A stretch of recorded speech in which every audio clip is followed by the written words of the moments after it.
चलिए आज की वीडियो हम स्टार्ट करते। आज हम जानकारी लेंगे पग के बारे में। पग, हाँ, ये वही कुत्ता है जिसे आप वोडाफोन इस नाम से भी जानते हैं। ये कुत्ता 2003 में जब वोडाफोन की एक ऐड टीवी पे चल रही थी, तभी सारे भारतवासियों ने इसको पहली बार देखा था।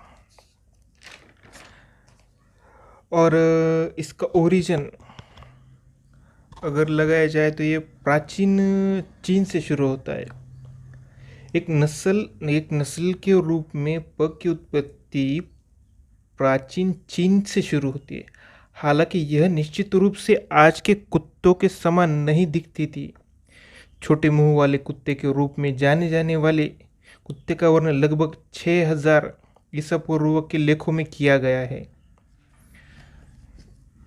ईस्वी सन 950 के लगभग सम्राट कांग हसी ने सभी चीनी अक्षरों का एक शब्दकोश बनाया, और इसमें दो संदर्भ है जो पग का वर्णन कर सकते हैं।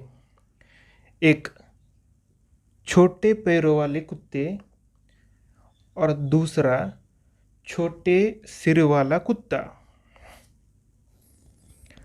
सन 1300 दशक तक 3 मुख्य प्रकार के कुत्ते थे जिन्हें आज की नस्लों के संस्थापक के रूप में पहचाना जा सकता है। एक था पेकिंग्स, दूसरा जापानीज स्पेनियल और तीसरा था पग। चीन ने पुर्तगाल, स्पेन, हॉलैंड और इंग्लैंड जैसे यूरोपीय देशों के साथ व्यापार करना शुरू ही किया था, और उपहार के स्वरूप यानी गिफ्ट या रिटर्न गिफ्ट के रूप में उन्होंने उन्हें ये छोटे कुत्ते यानी पग उपहार के तौर पे देना शुरू किया। और कुत्ते जब वो व्यापारियों को दे दिए, उसके बाद ओरिएंटा से लौटा दिया गया, और इस प्रकार से यूरोप में लोकप्रियता में पग की वृद्धि शुरू हुई। चीनियों ने अक्सर 3 प्रकार के कुत्तों के बीच परस्पर संबंध बनाए थे। 1900 के दशक की शुरुआत तक dogs in China and Japan नामक एक पुस्तक लिखी जा चुकी थी। यह पुस्तक वांग हू चुन के अनुभव पर बहुत अधिक आकर्षित हुई, जो एक नौकर था जिसने 75 वर्षों तक सम्राट के शाही महल में कुत्तों के साथ उनकी नस्ल को बढ़ाने के लिए काम किया था।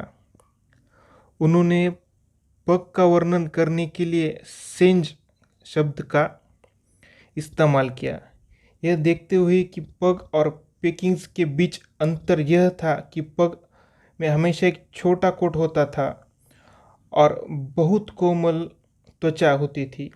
छोटे कान के कारण पग्स के माथे की झुर्रियाँ अधिक ध्यान देने योग्य थी, और चीनी अक्षरों के समान कुछ पैटर्न में झुर्रियों की तलाश में रहते थे। इसकी वजह से उन्होंने पग पे अपना ज़्यादा ध्यान दिया, और वहाँ से शुरू होता है पग की ओरिजिन। तो आगे चल के हम बात करेंगे कि पग का स्टैंडर्ड क्या होता है, उनमें कितने कलर होते हैं। तो फर्स्ट पॉइंट ये है कि पग की हाइट कितनी होती है।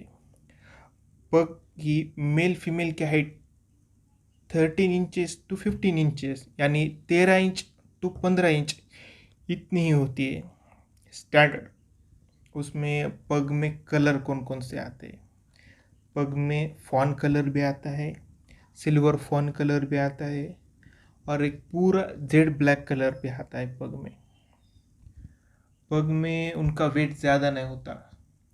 उनका पग का स्टैंडर्ड और ideal weight 6.3 kg to 8.1 kg तक ही रहता है। तो अब हम बढ़ेंगे पग के हेड की ओर। पग का हेड कैसा होना चाहिए। पग का हेड लार्ज होता है और राउंड शेप में होता है। पग का हेड कभी भी एप्पल हेड में नहीं होता, और मजल जो होते पग के वो ज़्यादा बड़े नहीं होते, वो छोटे छोटे मसल्स होते हैं। वो मैस्टिफ के जितने पग के मसल नहीं होते। मैं इसके लिए आपको एक दो फोटो दिखाता हूँ, जिसमें राइट हेड कैसा होना चाहिए पग का और रॉन्ग हेड कैसा होता है, वो मैंने आपको दिखाऊंगा। ये देखिए, इस फोटो में इस पग के ईयर्स, उसके आइज़ और उसके लिप्स, दोनों का पूरा फ़र्क आपको दिख जाता है कि पग कैसा होना चाहिए। और अब हम बात करेंगे पग की आँखों की। उसकी आँखें डार्क होती है, गहरी होती है, बड़ी बड़ी आँखें होती है उसकी।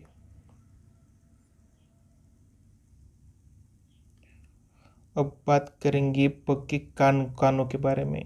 ये कान इनके पतले होते हैं, छोटे होते हैं और इतने मुलायम होते हैं जैसे ब्लैक वेलवेट।